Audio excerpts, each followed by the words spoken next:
A partir de este momento, las informaciones que son noticia toman el protagonismo. Comienza Informe RCR.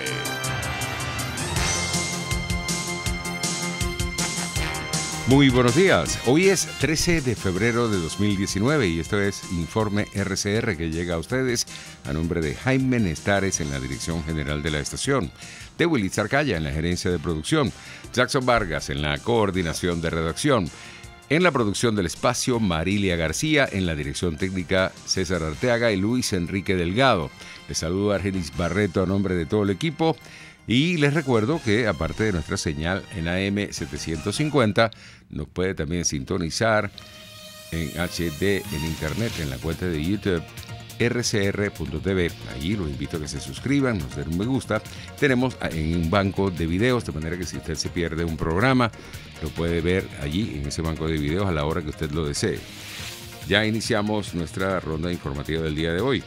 Juan Guaidó, presidente de la Asamblea Nacional y presidente encargado del país, afirmó en la marcha registrada en Caracas este 12 de febrero que la ayuda humanitaria entrará al país el próximo 23 de febrero.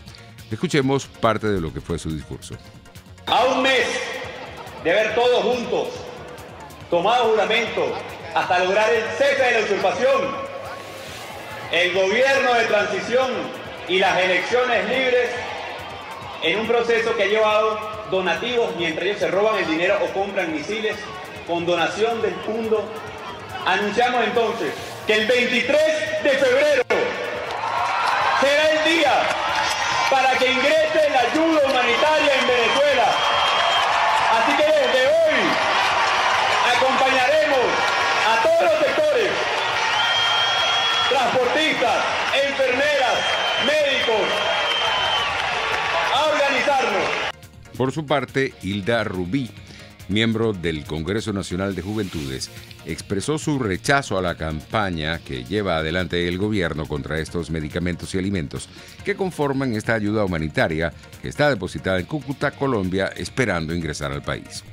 Yo creo que aquí quien sigue imponiéndose en matar a la gente, quien sigue acabando con el pueblo venezolano es el régimen y el usurpador con todo su gabinete de payasos, porque así lo tengo que decir, porque es hasta irrespetuoso, ¿vale?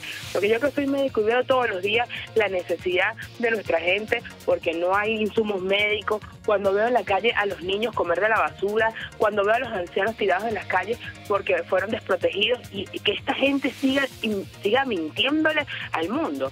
No, mira, aquí ayer nuestro presidente Juan Guaidó lo dijo muy claro, el 23 de febrero ingresa la ayuda humanitaria. Anteayer ya Juan hizo una donación importante y aquí se están haciendo todos los esfuerzos. Nosotros lo hemos dicho muy claro. La Asamblea Nacional es el ente que solicita la ayuda y esta va a ser articulada a través de las ONG que tienen rato trabajando en la data y saben la realidad de nuestro país, desde Cáritas y otras organizaciones, y a la Iglesia Católica, que es la que va a articular esto con el voluntariado que estamos conformando, donde ayer se dijo, ya van más de 250,000 venezolanos que quieren ser voluntariados. A las 7:10 de la mañana de este miércoles, Hilda Rubí, miembro del Congreso Nacional de Juventudes, llamó a la Fuerza Armada a permitir el ingreso de esta ayuda humanitaria. Que la Fuerza Armada se ponga del lado del pueblo es derrotar a la dictadura y es que cese la usurpación en Venezuela. Eso es así, por eso es que nosotros hemos sido tan insistentes en llamar desde los cabos, los tenientes, el alto mando militar para que permita este ingreso, porque eso sería primero reconocer que nuestro pueblo necesita esa ayuda y segundo sería desconocer a un usurpador que sigue atacando a nuestro pueblo.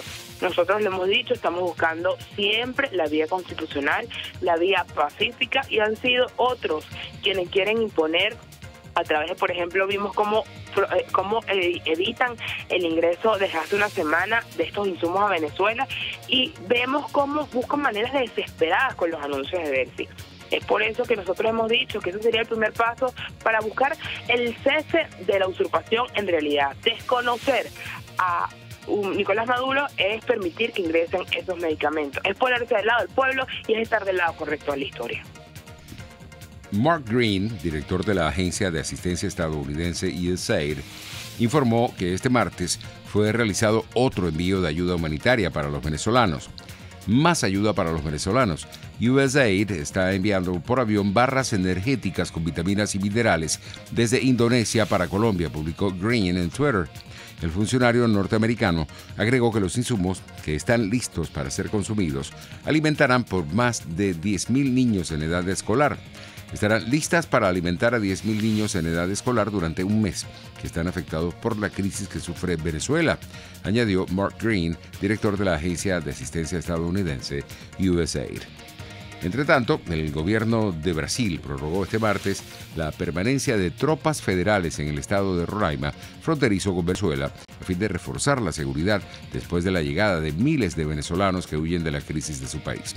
La decisión fue tomada por el Ministerio de Justicia y Seguridad Pública de Brasil, que determinó a solicitud del gobierno regional prorrogar la presencia de agentes de la Fuerza Nacional en Roraima por 60 días más, contados a partir del próximo 27 de febrero. Esto lo informó el Diario Oficial. De acuerdo con el texto publicado en el medio brasileño, la presencia de dicho efectivo se debe al actual cuadro de inestabilidad en la seguridad pública de Roraima, en virtud de la crisis migratoria y en el sistema penitenciario. 9:08. El embajador Milos Alcalay destacó que el comunicado del Vaticano enviado a Nicolás Maduro, donde no lo trata como presidente del país, deja un mensaje entre líneas de su posición sobre lo que está pasando políticamente en Venezuela. Así lo expresó a las 7:20 de la mañana de este miércoles. La diplomacia vaticana tiene necesariamente que tener, y ha tenido a través de la historia, una posición que le permite buscar un equilibrio entre las partes. Esa es la labor de la diplomacia vaticana y normalmente las reacciones son sumamente destempladas cuando uno siente que la diplomacia vaticana no está de un lado o del otro. Aquí la posición de la Iglesia es la que la Conferencia Episcopal toma, aquella que instituciones vinculadas a la Iglesia toma, de manera que el Papa está en permanente sintonía con la Iglesia venezolana, de manera que yo creo que efectivamente hay una serie de posiciones entre líneas que marcan esa posición. Por ejemplo, esta de no dirigirse a Maduro como presidente de la República, sino señor Maduro. Esa de establecer rutas que ya han sido establecidas. Por ejemplo, en la negociación que el Vaticano rompió su compromiso de seguir en el falso diálogo hasta que no se cumplieran los 4 puntos que el secretario de Estado Parolin estableció. En este sentido, el embajador Milos Alcalay destacó que el Vaticano está dando señales de que apoya el proceso de transición en nuestro país. En la comunicación del Vaticano señalan que ha habido incumplimiento, y es un incumplimiento de parte del gobierno que está expresado en la comunicación del secretario de Estado del Vaticano. Era 1, la libertad de los presos políticos; 2, el compromiso de disolver la espuria Asamblea Nacional Constituyente; 3, el establecer los mecanismos de ayuda humanitaria. Es decir, los diversos compromisos que ha hecho que el Vaticano saliera, y eso significa que respalda que haya una solución que permita ir hacia la transición. En segundo lugar, el gobierno usa y abusa del término diálogo entre comillas, porque la oposición durante varios años ha venido aceptando el diálogo para encontrarse con lo que denuncia precisamente la carta del secretario de Estado Parolin, encontrarse con un monólogo, encontrarse con un diálogo a la Gato Pardo, es decir, dialogar para que todo siga igual, oxigenar al gobierno. Y lógicamente, una vez más, los zapateros del momento, que hoy son Uruguay y México, bueno, siguen con la misma posición. Es como el cuento del gallo pelón, que nunca termina porque siempre recomienza si quieres que te cuente el cuento del gallo pelón. El Consejo Permanente de la Organización de Estados Americanos celebrará este viernes una nueva reunión extraordinaria para tratar la situación de nuestro país y hacer seguimiento a la resolución del pasado 10 de enero de 2019. La cita fue solicitada por Argentina, Brasil, Canadá, Chile, Colombia, Costa Rica, Estados Unidos, Paraguay y Perú. El encuentro tendrá lugar en el Salón Simón Bolívar de la sede de la OEA en Washington en horas de la tarde. Se prevé que asista el presidente de Colombia, Iván Duque. Entre tanto, el presidente de Alemania de visita en Colombia, Frank-Walter Steinmeier, considera correcta la posición del presidente de la Asamblea Nacional, Juan Guaidó, de pedir unas elecciones que permitan un cambio político en nuestro país. Guaidó tiene la posición correcta cuando dice que se necesita un cambio político y se necesita una legitimación política por elecciones. Ojalá y se realicen, manifestó a los periodistas Steinmeier. El presidente de Alemania, que realiza una visita oficial de 3 días a Colombia, se reunió este martes con su homólogo Iván Duque en la Casa de Nariño, sede del Ejecutivo, para estrechar los lazos económicos y medioambientales de los dos países. Steinmeier afirmó que a su país le preocupa la crisis humanitaria de Venezuela, que ha obligado a más de 3 millones de personas a huir debido a una mala gestión económica que llevó al país al abismo, a la bancarrota. Entre tanto, tenemos a las 9:12 que el líder del Comité de Servicios Armados del Senado de Estados Unidos, James Inhofe, replicó que está sobre la mesa la opción de una posible intervención en Venezuela. Asimismo, en sentido del apoyo de Rusia a Venezuela, indicó: hay un tipo ahí que está matando a todo el mundo y que podría construir una base militar para Rusia, que estaría en nuestro hemisferio. Si algo así ocurre, puede ser el punto en el que tengamos que intervenir con tropas. Seguido de esto, apuntó que Estados Unidos no puede permitir esa situación en Venezuela. En ese caso, tendrían que no comenzar una guerra, sino emplear la fuerza, sentenció James Inhofe, líder del Comité de Servicios Armados del Senado de Estados Unidos. Otras informaciones a esta hora, tenemos que docentes del Colegio San José de la Sierra y de la Escuela Técnica Padre Madariaga protestaron este miércoles para exigir mejoras salariales ante la crisis económica que hay en el país. Estos son docentes merideños. Los manifestantes trancaron las calles de la ciudad merideña y llevaban pancartas en las que exigían salarios dignos y justos para todos los docentes en Venezuela. En las últimas semanas se han registrado numerosas protestas de miembros del sector educativo para denunciar las malas condiciones salariales y laborales que afectan los centros educativos de la entidad andina. Y hoy, el día de hoy, la Asamblea Nacional designará a la nueva directiva de la empresa petrolera Citgo y además también nombrarán a los nuevos embajadores en diversos países. La sesión ordinaria de la Asamblea Nacional se realizará a las 10 de la mañana, donde también habrá un debate sobre los trabajadores venezolanos y la crisis sanitaria que hay en el país. Luisa Palacios, Edgar Rincón, Luis Urdaneta y Ángel Olmeta podrían ser designados por Juan Guaidó, presidente interino de Venezuela, como la Junta Transitoria de Citgo. Esto fue informado hoy, este martes, en la noche. También vamos a continuar reseñando otras informaciones y esto lo reseña la página de El Carabobeño a esta hora. El titular: la CanTV manipula la dirección de Voluntarios por Venezuela para redirigir la página web falsa. Los proveedores de Internet del Estado, CanTV y Movilnet, intervinieron la dirección web de Voluntarios por Venezuela, una plataforma virtual creada por la oposición para conseguir voluntarios que ayuden a ingresar, distribuir y suministrar la ayuda humanitaria a los venezolanos en situación crítica.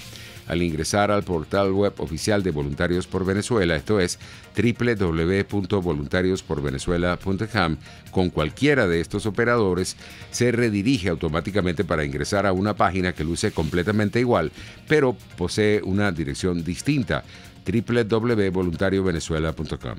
Esta situación fue reportada por el comunicador social Luis Carlos Díaz a través de su cuenta de Twitter. Asegura que la información consignada al portal falso es utilizada por el chavismo para obtener datos personales de los ciudadanos que tienen intenciones de registrarse en el voluntariado. Son las 9:15. Nosotros tenemos que ir a publicidad, pero no se vaya porque tenemos más al regreso.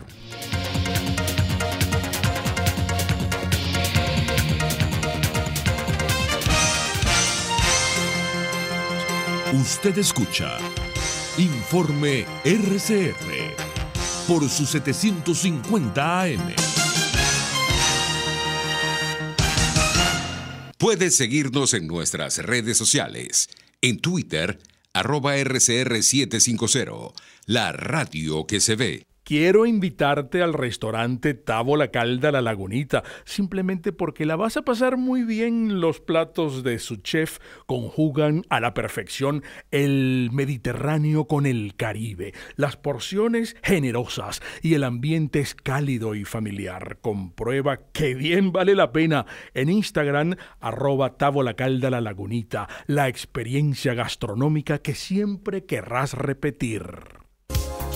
En carnavales, Semana Santa, vacaciones escolares y navideñas, aprovecha las promociones y ofertas de Cauchera Fran Luis en RIN 13, 14, 15, 16, 17 y para camiones en cauchos nacionales e importados a precios insuperables. Final Avenida Baral, pasando la estación de servicio y al lado del banco. Teléfono 0416-607-6406. Cauchera Fran Luis, tu mejor opción. En RCR somos vanguardia. Toda la programación de tu RCR también la puedes seguir a través de la internet. Audio y video en tiempo real. Noticias y mucho más. No te pierdas ni un segundo de nuestra programación. No hay excusa ni cadena que valga para que dejes de escucharnos. Ingresa a rcr.tv, la radio que se ve.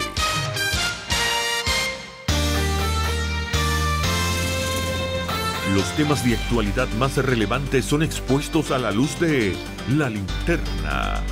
Diego Bautista Urbaneja le invita a formar parte de este ameno espacio de charla y análisis con una buena taza de café y al son de buena música.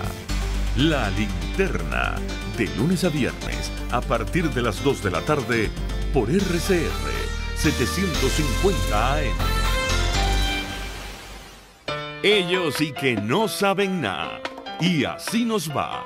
El espacio donde se tocan los temas más candentes de interés político y nacional. Y así nos va. En este programa, la picardía y el humor inteligente son los protagonistas. Pura cabilla. Lara y Hernández descosen y revelan los secretos más oscuros del acontecer político. Y así nos va. De lunes a viernes a las 4 de la tarde. Por RCR 750 AM. Este y todos los domingos, conversaciones con Gustavo Trías. Crónicas, testimonios, anécdotas, cuentos de programas de radio y televisión de otros tiempos, de sitios de diversión en todo el mundo, compositores, políticos, artistas de cine famosos, todos tienen historias, todos los domingos a las 9 de la mañana, historias bien contadas. Sintonícenos a través de rcr.tv, @RCR750, la radio que se ve. Dosis Alternativa es una ventana abierta donde usted hallará respuestas a diversos temas de salud que nos preocupan. La ansiedad es una respuesta fisiológica, eso tú no lo puedes evitar. La ansiedad se presenta cuando hay una situación que tú no sabes cómo manejar. El problema es cuando tú permites que esa ansiedad sobrepase los niveles que tú puedas manejar. Cuando tú no tengas control sobre los comportamientos que tú puedes tener en un momento determinado ante una situación determinada. Y esos comportamientos no son acordes a la situación. Dosis Alternativa les hace llegar de una manera sencilla y amena la orientación de profesionales que necesita para comprender y manejar correctamente situaciones de nuestro día a día. La dermatitis atópica es una enfermedad inflamatoria, multifactorial, como todas las enfermedades inflamatorias. Tú tienes un sustrato genético, suelen ser antecedentes de tus padres o tus abuelitos que hayan tenido rinitis alérgica, asma o la misma dermatitis atópica, y factores ambientales que lo pueden desencadenar. Dosis Alternativa con Marilia García y Jackson Vargas, de lunes a viernes a las 9:30 de la mañana, solo por RCR y rcr.tv, la radio que se ve. Les estamos presentando Informe RCR, el compacto informativo de esta hora. solo por RCR 750 AM.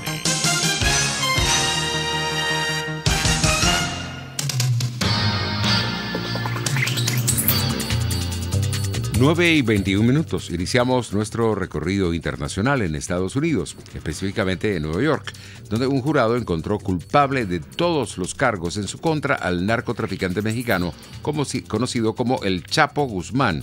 Nuestros colegas de Radio Francia Internacional nos amplían. 3 meses, 35 horas de deliberaciones, 56 testigos. El proceso estuvo a la altura de la carrera delictiva del Chapo Guzmán, considerado el mayor narcotraficante del mundo tras la muerte de Pablo Escobar. El procurador federal de Brooklyn, Richard Donoghue, evocó la memoria de miles de mexicanos muertos a causa del narcotráfico, pero también los daños que causa en su país. Esta condena es una victoria para el pueblo de Estados Unidos, que ha sufrido tanto y durante tanto tiempo, mientras Guzmán ganaba miles de millones vendiendo veneno en nuestra frontera sur. En México muchos se congratularon también por la condena del Chapo en Estados Unidos. Raúl Benítez, investigador de la UNAM sobre seguridad y narcotráfico. Chapo tenía, cuando estaba en la cárcel de alta seguridad de donde se fugó, entrevistas con sus abogados y con sus contadores de 8 horas al día. Entonces era una broma su detención. Que se lo hayan llevado a Estados Unidos gracias a un gran trabajo de inteligencia de Estados Unidos, del ejército mexicano, de la Marina mexicana, finalmente lo captura un operativo naval, pues es mejor que se lo lleven a Estados Unidos. La sentencia se fijó para el 25 de junio, pero la defensa anunció que apelará el veredicto. Ahora nos vamos a España, donde el Congreso de ese país europeo rechazó hoy los presupuestos del Estado de 2019 propuestos por el Ejecutivo Socialista, que gobierna en minoría, lo que abre las puertas a un adelanto de las elecciones generales. Votaron en contra, por motivos diferentes, los conservadores del Partido Popular, los liberales de Ciudadanos y los partidos independentistas catalanes, mientras que socialistas, Unidos, Podemos y los nacionalistas vascos apoyaron el proyecto presupuestario.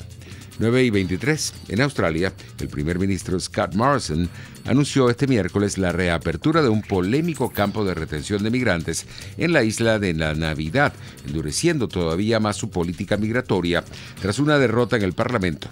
El jefe de gobierno aprobó la puesta en funcionamiento del campo, cerrado en octubre, alegando que las nuevas legislaciones votadas por la oposición comportarían un aflujo de inmigrantes hacia las costas australianas. Más detalles en el siguiente reporte.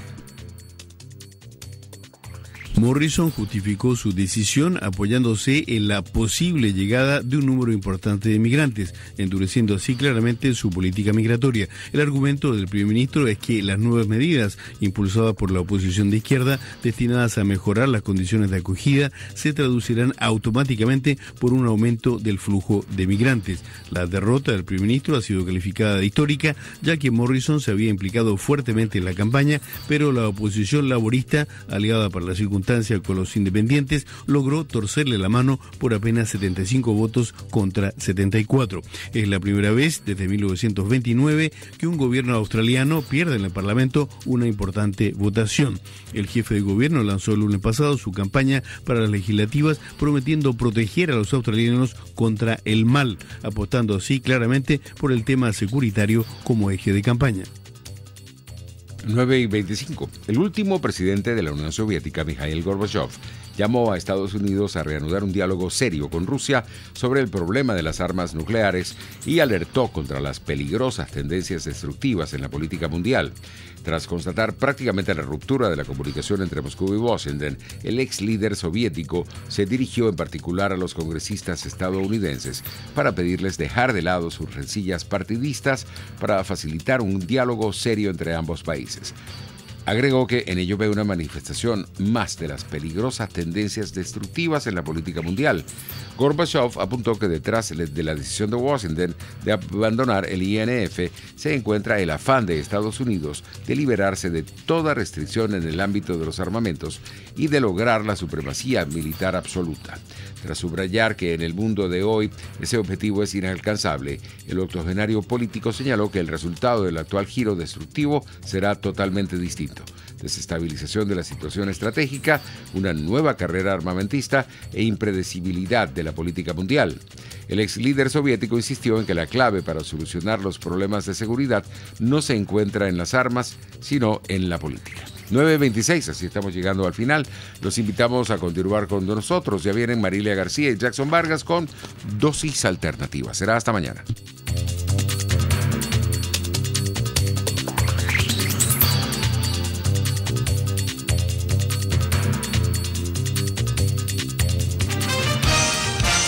Hasta aquí este compacto noticioso.